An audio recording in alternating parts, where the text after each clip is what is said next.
Welcome back to Chapter 1. Today we're going to be discussing why Amanda has not worked in a year or almost a year now, and the difficulties that are as a result of her not being able to get a job. I actually use home care, which basically they come out and during the week when she was working, they did all my daily care like you saw in our previous videos and stuff like that.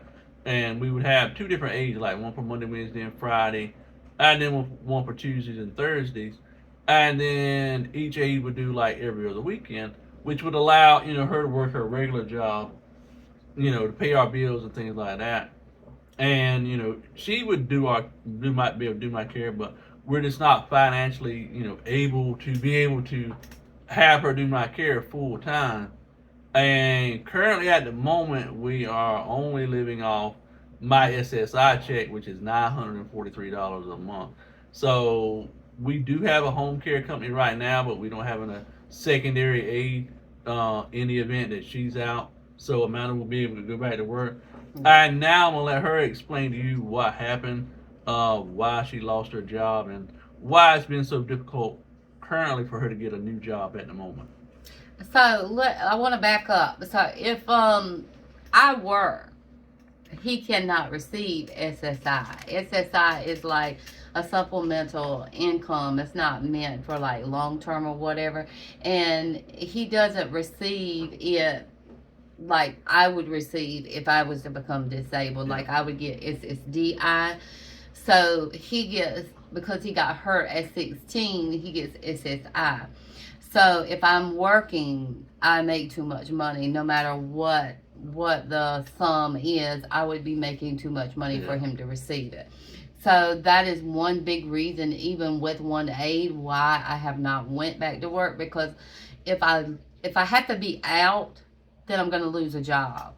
And when you start a new job, you pretty much have like 90 days that you cannot be Yes. out. And so that would mean I would lose my job, and then we would have no income whatsoever. So that is why we are currently living off of his Social Security. So it all started like around COVID. I was working a job for 19 years. And in that 19 years, I would have to be out some. Like if I had an aide call out and say our secondary aide couldn't come in, then I would use on my insurance. It's sort of like FMLA, Yeah. but they called it intermittent leave. I'm not really sure how to go in. It's just, I guess, where you need a day or so off, and you would call it into your insurance, but you still with that have like so many days that you're allotted, and then it like starts over and you have to work so many times to be able to earn that time. Mm-hmm. So Ollie's in the background acting crazy, and he's coughing because he's running wild. But anyway, so keep that in mind. So at the beginning of COVID, my job had told me that as long as COVID was going on, they would work with me and I would not have to fear losing my job, because it was unique circumstances, and they understood that I had a unique situation with my husband being a quadriplegic. And like I said, for 19 years, they did work with me. And then when COVID happened, we started having like a lot of home care aides lay out. People just did not, I don't know what happened with COVID. People just did not want to Yeah. work.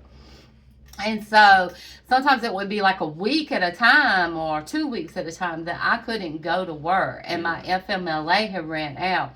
But I was told by my supervisor that if I just kept calling it in, because they understood my situation, it showed, I guess, that I wasn't like taking advantage of the situation, just to keep calling it in. And then, so I got wrote up, and with 3 write-ups, you're gone. So let's just make that clear. So I got wrote up one time, and then it like your time like resets. You have like three days that you can miss in 3 months, Yeah. and then I think you have so many tardies you can miss. So then when it came around to the second write-up, they wrote me up.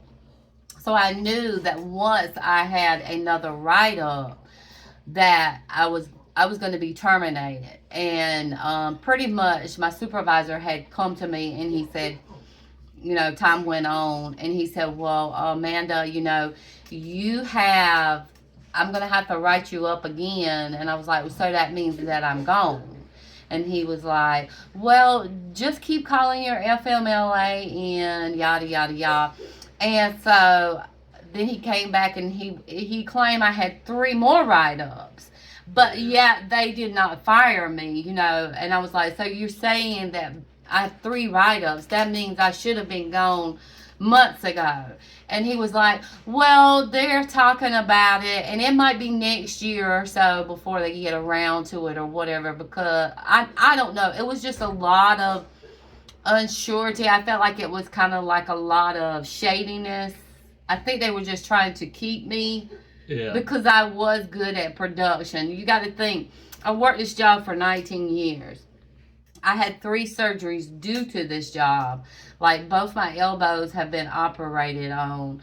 My right hand was operated from both sides. I never used FMLA because I was a young girl, and I knew that if I did that, then that took my chances of possibly getting fired and maybe never getting another job. So, most of the doctors, they would tell me that it did come from the job, but I guess they wrote it where the insurance paid for it. I don't know, but like I said, I had seen where they had did so many people dirty and stuff. And that's another thing. They didn't want to work with me, like when the doctor would say rotate me on jobs, because there were different jobs in that factory that I could rotate on, but because of the supervisor I had, he didn't like being told what to do.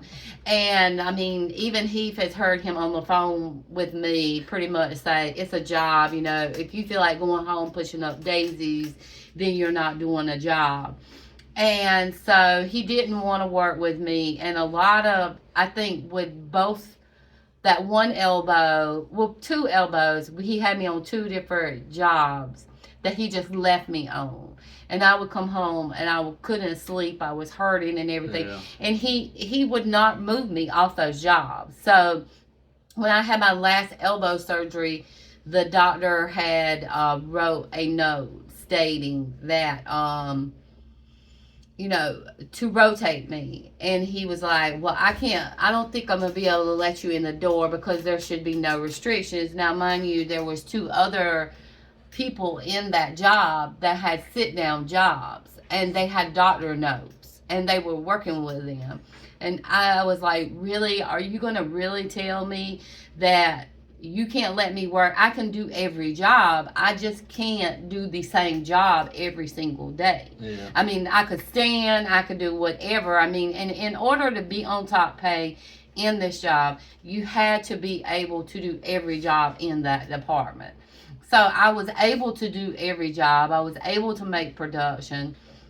And so anyway, that's just I know I'm going off topic, but that's just like a history of this job. It was like I was told by multiple doctors I needed to leave this job. I mean, they told me that if I didn't leave this job, I was going to wind up disabled because I started having neck problems and shoulder problems. And they were like, this job is going to cause you to where you're not going to be able to work at all. You really need an office job. But mind you, I do have a business degree, but most people do not want to give me, a job because I don't have experience. But that's like credit. If you don't get credit, how are you ever going to get credit? And the same as with a job. If you're never going to give me that experience, how am I ever going to get that experience? So that was at the beginning of COVID. So it was probably in April? Yeah. So probably around, it was really early on in the year. Maybe not as April. I think it was like in February or so. Yeah. That September, finally, they decided that when they had talked with corporate, and I don't want to name the company because it's a very big company. And, but anyway, they talked with corporate, and I had been out, I think, 2 weeks. I mean, you got to look at it, this has been about 4 years now, right? Yeah. So I had been out like 2 weeks because the aide had been out. And so I called my HR person to let them know that, I would be back that Monday. And he was like, I need to have a meeting with you. And I said, so, we come in at 5 o'clock. So do you want me to come in at 5, or do you want me to come in at 8 for our meeting? And he was like, well, I don't like to do this over the phone, but I will no longer be able to continue your employment. And I was like, okay. Because when they had told me about the 3 extra write-ups after I had been wrote up twice, I had Heath look on my 401ks to see if I had enough to be able to pay my house off. Because, you got to look at it. COVID was like a very unsure thing. I didn't know whether I was going to be able to go back to work, because at that time I wasn't really getting home care at all. They would come and then they wouldn't come. It just was a whole thing. Hours. And it would be so many excuses. It wouldn't even be COVID related. And so I was just like very unsure of what our future held. And I knew that the one thing I wanted to do if I lost my job was pay our house off. Yeah. Because, I thought that you would get Social Security, didn't you? I know. Yeah, we thought he would get Social Security, and we knew that it would be enough to, like, pay our bills, but not our house payment. Here comes Ollie.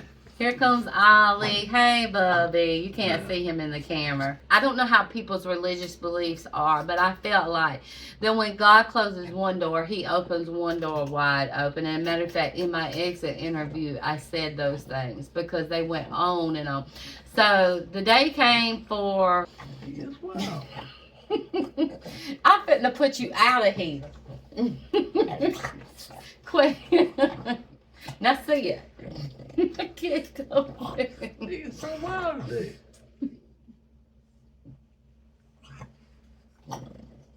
Y'all, Ollie is crazy today. He is so wild. I don't know if it's the hurricane. We're supposed to get some off of the hurricane. If that is why he is crazy. But he is absolutely out of this world wild. So, where I was talking about was the fact that he told me that he could no longer continue my employment. And I was like, oh, okay. And so when that Monday came, I had to go to my exit interview, which essentially, I guess, is an interview where you talk about the reason why you are fired. Yeah. I've never been fired from a job. So I never have experienced this. So I went in and they were like, even the office personnel, like his secretary, or she was something to do with HR. They were like, we're really sorry that we have to do this. They act like they were very sympathetic, all those things. And they were like, we're so sorry that we have to fire you because we understand your situation and it's very unique and we wish you the best and everything. And I told them, I said, don't worry, because like I said, when God closes one door, he will open another door. And I had been told for years after all my surgeries that I needed to leave this job. So I tried to look at it at the fact that God knew better than I did for my future, that he was doing me a favor by leaving this job, because I probably would have never left that job. And the reason why was because with Heath, you can't get life insurance. Yeah, it's hard to get life insurance. Yeah, because he got hurt at 16, so you can't get life insurance. And I had life insurance on him, and I had health insurance on him. So what health insurance didn't pay, then Medicaid would pay. And so that kind of helped me, and that was my fear of ever leaving that job. Yeah. A lot of people would be like, well, just get you a new job, yada, yada, yada. But I felt like it wasn't easy for me to get another job because I feared, like, for your health. Yeah. Like, would he be able to get the best products if I didn't have that job with the insurance? Yeah. Because I didn't know, like, because when we got married, you were on your father's insurance. Yeah. And then it transferred to my insurance. and he can get Medicaid. So I want to back up. Even though he can't get Social Security, Medicaid, I think you have to make like an awful lot of money in order for him to get Medicaid. 80,000 or less. Yeah, and I didn't make that. I probably made 25,000 a year at where I worked at with my job. Yeah. And so yeah, that's how I lost my job. And then, like I said, when I left, later I heard that the lady that made all these things about how she was so sad about they were having to let me go. She was talking about how I just laid out of work and all that stuff. Yeah. She didn't understand it. And I think that's a big reason why we have decided, Ollie is really making a lot of noise. So this is a big reason why we have decided to make a channel like this, is because so many people have so many misconceptions of our life. And I just want to make that channel, even if it's just for somebody that I have worked with that would make statements about your paralysis. Yeah. You know, so they could see that, you know, it's not what you think it is, you know. And so she would make statements like, I just laid out. I mean, you worked with me for 19 years, you know, and then you couldn't work with me when COVID came. Yeah. And then later I found out that another employee by somebody that worked there, that they let them work like 2 10-hour days a week or something like that. And I'm not really sure because I'm just saying hearsay. And they were like, Amanda, you can get your job back. And I was like, I don't want my job back. Yeah, I know. I mean, that job ruined my body, exactly. You know, so I don't really want that job back. And I don't feel like it's necessary for me to go any extra steps to try to force them to give me my job back. And then to experience mistreatment in the job. I don't know what is going on with this little dog today. He is crazy. So he is really showing out. But anyway, after she lost her job, she did have enough in her 401k, and we were able to pay our house off. So we were essentially living off her 401k for the time being, because, or the part that was left, because that was too much money for me to be able to be eligible for SSI. So a few months went by from September to about February of 2021. Yeah, they were like sending people out for maybe 2 hours a day. Yeah, like 2 hours a day at the most.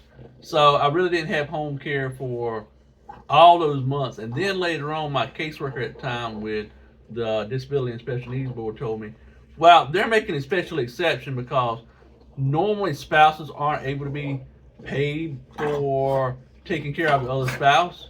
Because when you're married, you know, you take vows, take care of them sickness and health.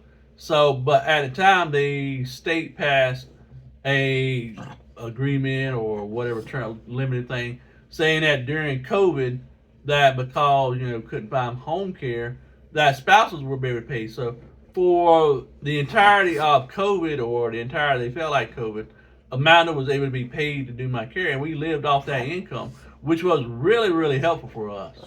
And it was way more than what I made working at my factory job. So, and then November the 11th is when they decided that it no longer was COVID. Yeah, November last year. Yeah, November the 11th of last year. So they decided it was no longer COVID, and they discontinued my job. And we have since entered home care again after 3 years, and it has been a total nightmare. Now the company we're with now, they are really good. Yeah. We have a really good home care aide, but still we're running into the fact that they cannot find a secondary aide. So if that aide has to be out, then we don't have nobody, and then I can't go to work because I can't leave him laying in the bed all day. Yeah.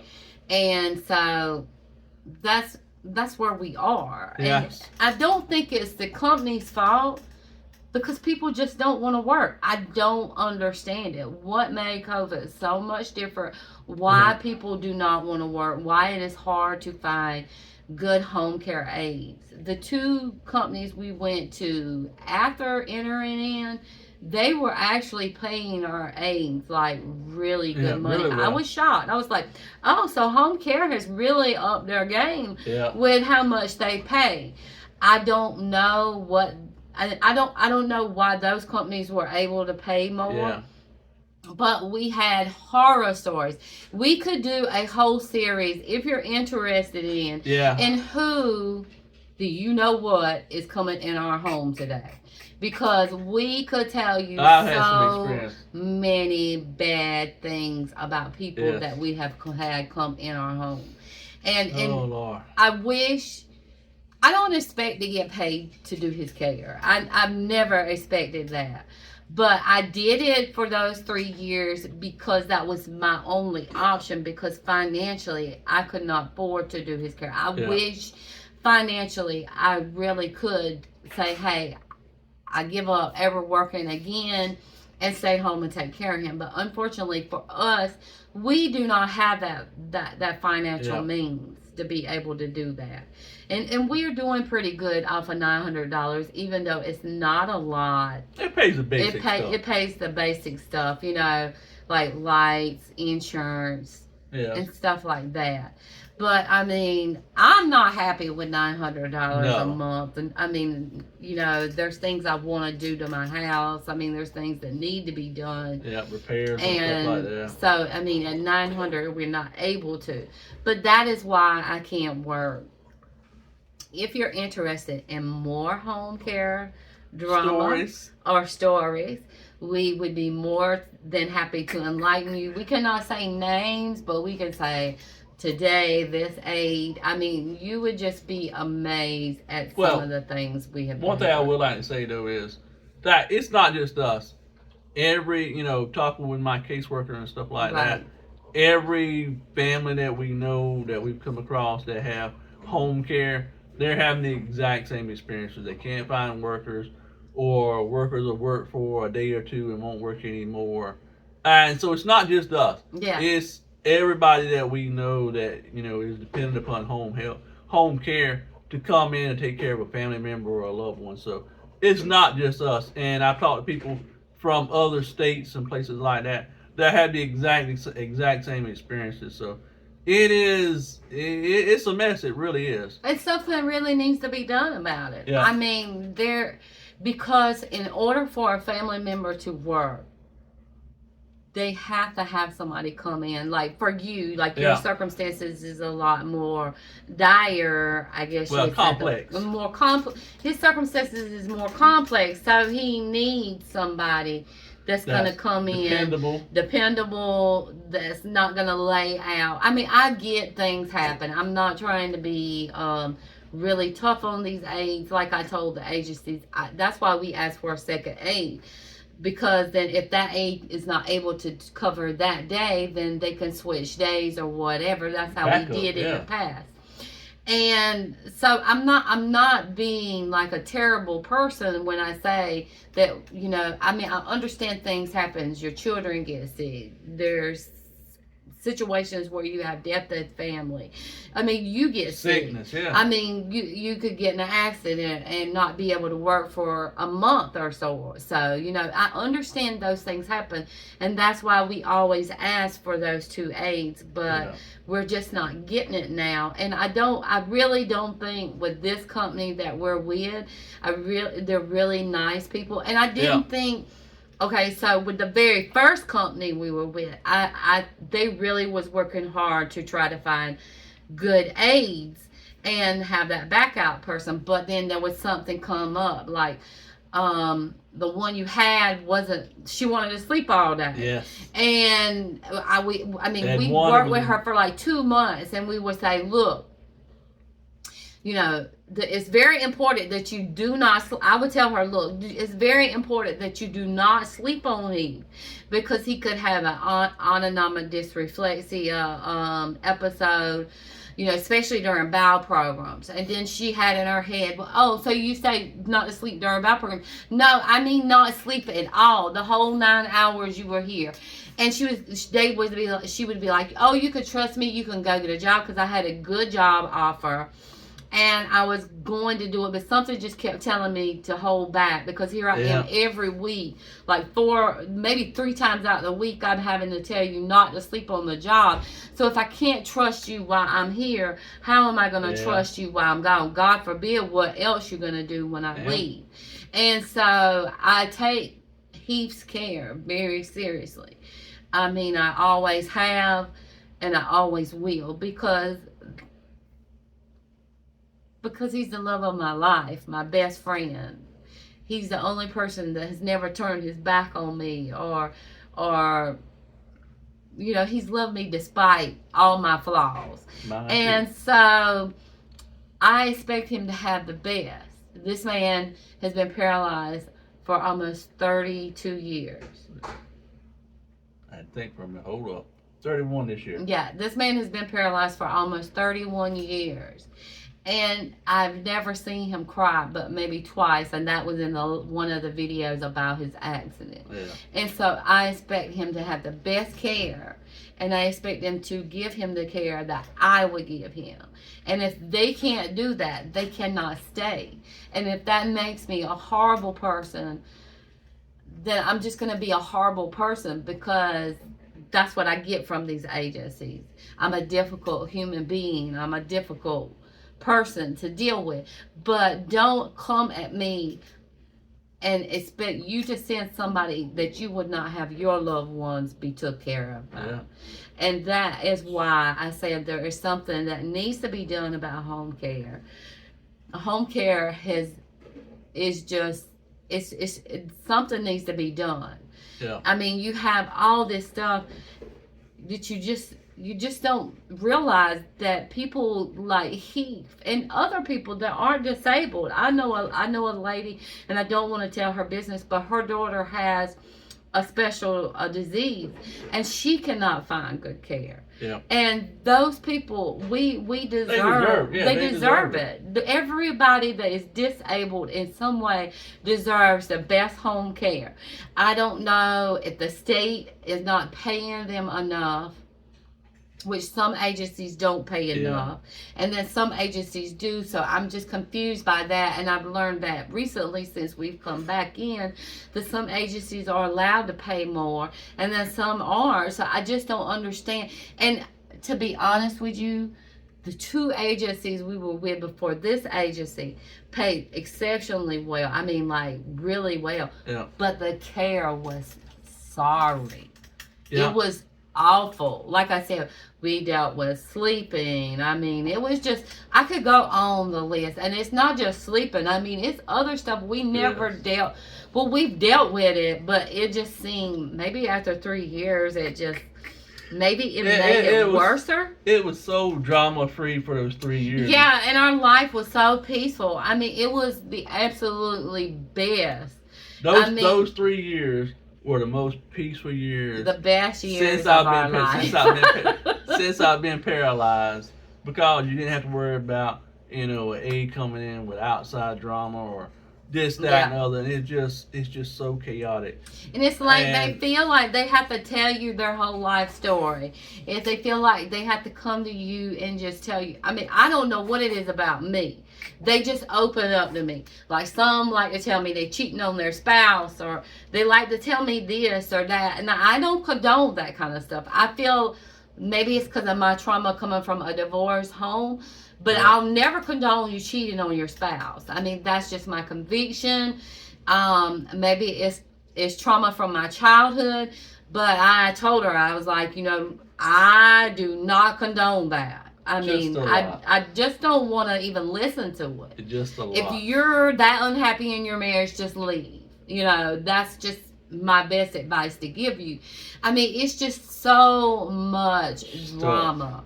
And it's very difficult. And I think some agencies think that because we do this, that we do it because we want it. I like I told one agency, I do not want strangers coming in my home. If I had my choice and I was financially able, I would never have none of you step foot in my home again. Yeah. I mean, because it violates our privacy. It violates our peace. We can't just sit here for 9 hours, and some of them constantly, like I would like to read back in the day, they would come in and talk to me in the bedroom and interrupt me in reading, or while I'm watching TV, talk during TV. It violates our privacy. It makes us feel like we can't live our everyday life, and so we don't do this because we want to do this. It's a necessity. It's a necessity. So when they come in, we try to be nice to them, and we try to make them feel welcome and all that, because it's not only just uncomfortable for us, I imagine it's uncomfortable for them as well.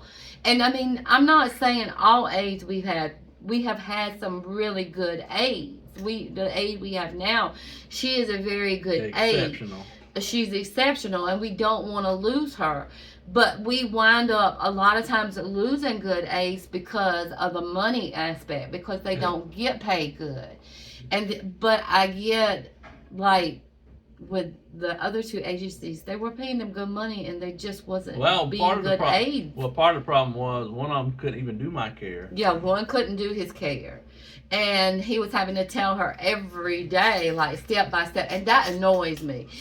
I understand when you're new, it's gonna take a while to learn everything that needs to be done. But when you've been here 3 months and he still has to tell you every day, step by step of his care, I'm like, no, it shouldn't take that long. I mean, I'm sorry, it just shouldn't.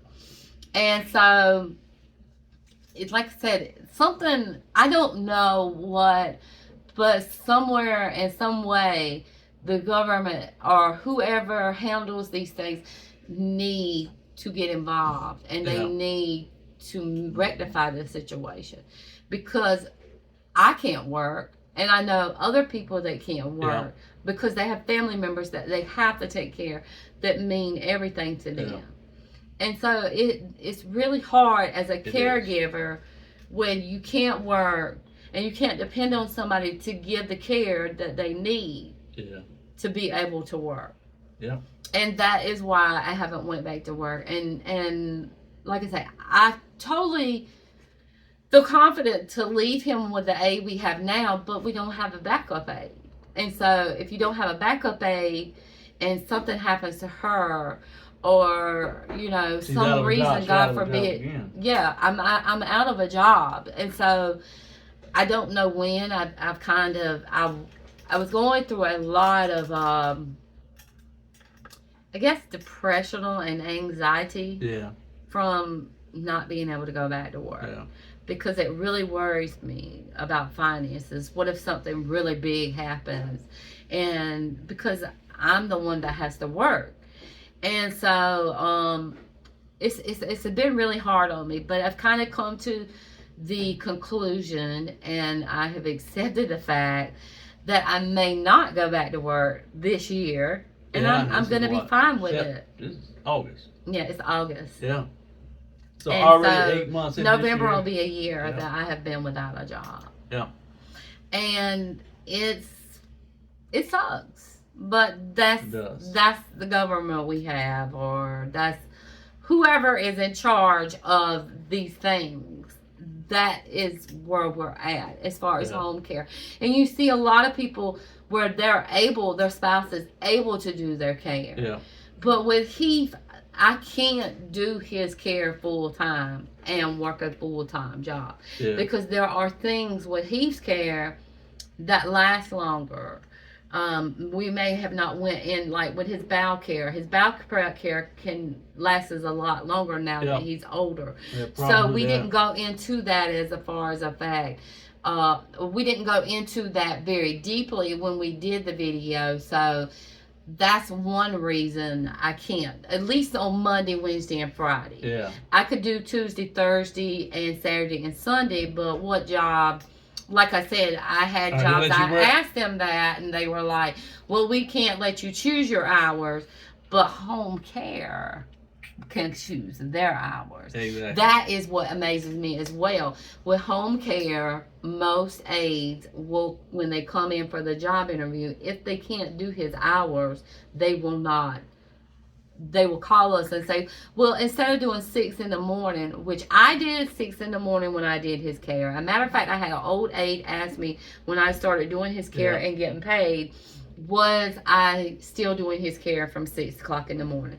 And I was like, yes, I sure am, because that is his care. That is how we have trained him.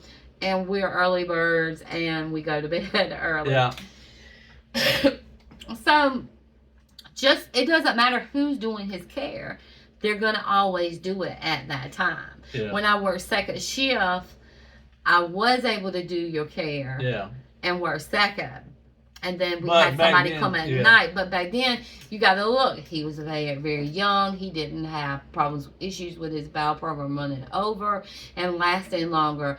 So that was why I was able to work and do that. Now that he's older, you know, things come, I guess, when you're paralyzed, they come a little, you run into more issues. Yeah.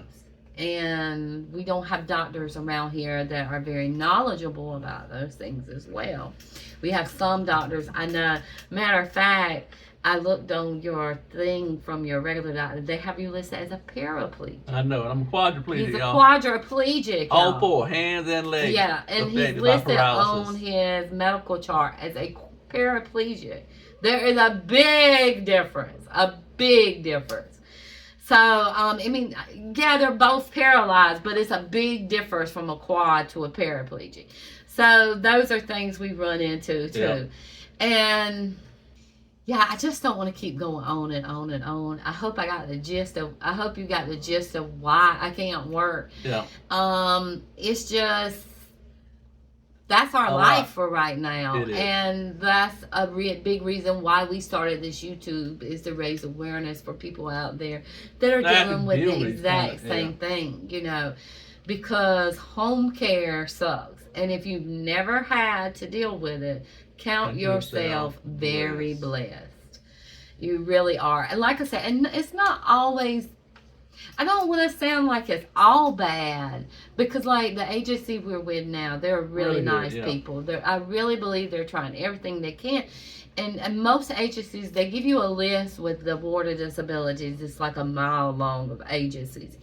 And you call them, and a lot of them pretty much tell you right up front that they're having trouble getting people to work. Yeah.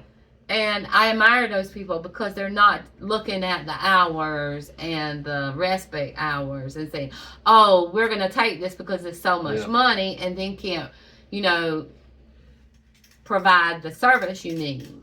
Yeah. And that's the thing. And that's just where we're at right now.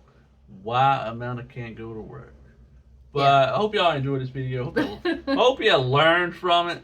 And like I said, if you want to hear some more stories about some of the drama we've had at home care, let us know down in the comment section below. And we'll possibly make a video about it and tell you some of the things we do a whole that series. we definitely experienced. But we anyway, have enough to last a whole lifetime of experience. But anyway, hope y'all enjoyed the video. Don't forget, always like, subscribe. You know the deal. But anyway, thanks so much for watching. Love you, my dear. Love you too. And we'll see y'all next time, y'all.